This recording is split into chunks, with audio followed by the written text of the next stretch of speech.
In this video, I'm going to show you how you can connect your Instagram profile to Whop. So here's what you need to do. So go ahead and open up Whop on a new tab, and then in another tab you want to have your Instagram open.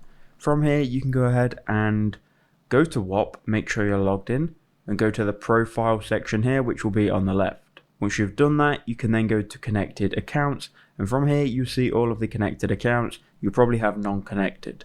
Go ahead and scroll down and click on Instagram. It's then going to ask for your username or your URL. To get this, go to Instagram, go to your profile icon in the bottom left hand corner, provided you're logged in.